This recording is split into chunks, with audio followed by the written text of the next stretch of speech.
Hola, soy Carlos Montero Rocher. Bienvenidos y bienvenidas a una nueva entrega del Expediente Cero. Seguro que has oído hablar muchas veces de Excalibur, la leyenda de la legendaria espada del rey Arturo. Según esa leyenda, Excalibur se encontraba clavada en una roca y solo el elegido para ser el rey de los ingleses podría sacarla de allí.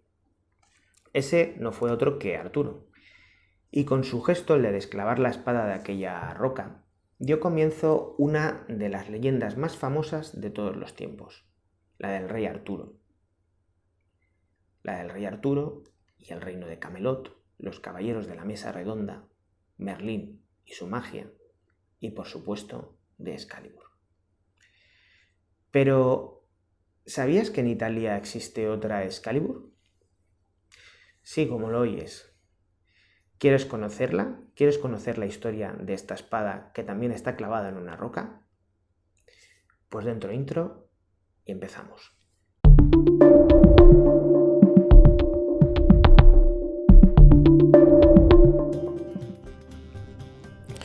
La espada que nos ocupa, esta Excalibur italiana, perteneció a Galgano Guidotti, nacido en 1148 en la población de Giusdino, en lo que hoy es Italia.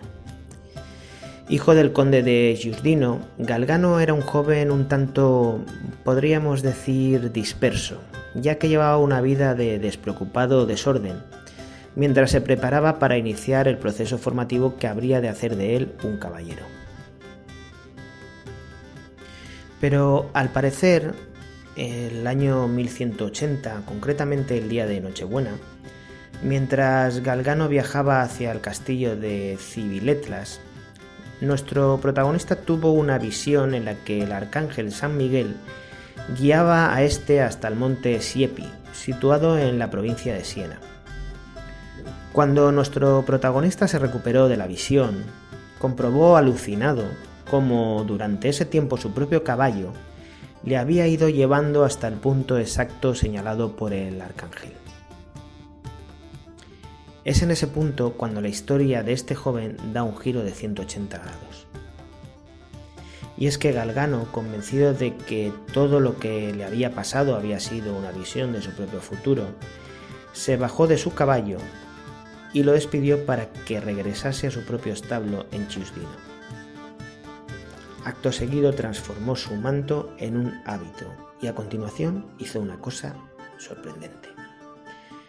Sacó su espada de la vaina que la protegía y la clavó violentamente hasta la empuñadura en una gran roca cercana. A partir de ese momento, Galgano llevó una vida de ermitaño a través de la cual realizó no pocos milagros, así como muestras de su santidad. Sin embargo, aquella prodigiosa nueva vida de Galgano solo duró un año, ya que en 1181 nuestro protagonista falleció, y 4 años más tarde se le canonizó su figura, pasando a ser conocido por el milagro de su espada clavada en la roca.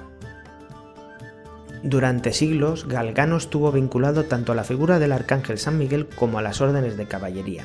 Pero, ¿qué relación guardaba la espada de San Galgano con la mítica Excalibur? Pues que ambas espadas guardan un rasgo común, que ambas fueron clavadas en una gran roca. Varios expertos y estudiosos han estudiado los textos artúricos y hay quien afirma con rotundidad la existencia de una clara conexión entre la espada del rey Arturo y la leyenda de la espada de San Galgano.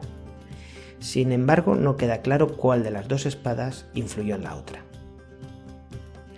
Tras la muerte de Galgano se construyó en el lugar donde éste había ejercido su vida de ermitaño una iglesia de planta circular en cuyo centro se puede contemplar la espada clavada en la roca por el santo, una Excalibur italiana. Esta espada, como no podía ser de otra manera, ha sido objeto de estudios e investigaciones por parte de los científicos, como la realizada en 2001 por el profesor Galarcelli de la Universidad de Pavia, y que dictaminó que la espada había sido forjada en el siglo XII, cuadrando con la fecha en la que San Galgano había hecho aquella proeza. Son muchos los visitantes que, creyendo ver en ella a la mismísima Excalibur, no dudaron en intentar sacar la espada de la roca, y fruto de ello esta ha sido severamente dañada en varias ocasiones, tuviendo que ser restaurada. Hoy en día se puede seguir admirando esta singular espada, pero eso sí, tras las placas de plexiglas que la protegen de posibles actos vandálicos. Así que ya sabéis, si pasáis por esta bonita zona de Italia, podréis admirar, aunque no tocar, esta Excalibur italiana. Espero que os haya gustado esta nueva entrega del Expediente Cero. Si te ha gustado, te invito a que le dejes un like y también te invito a que, si no lo has hecho ya y te apetece, te suscribas al canal. También te invito, como siempre, a que dejes tus comentarios, tus opiniones o tus impresiones en la sección de comentarios más abajo en el vídeo. Y por mi parte, nada más.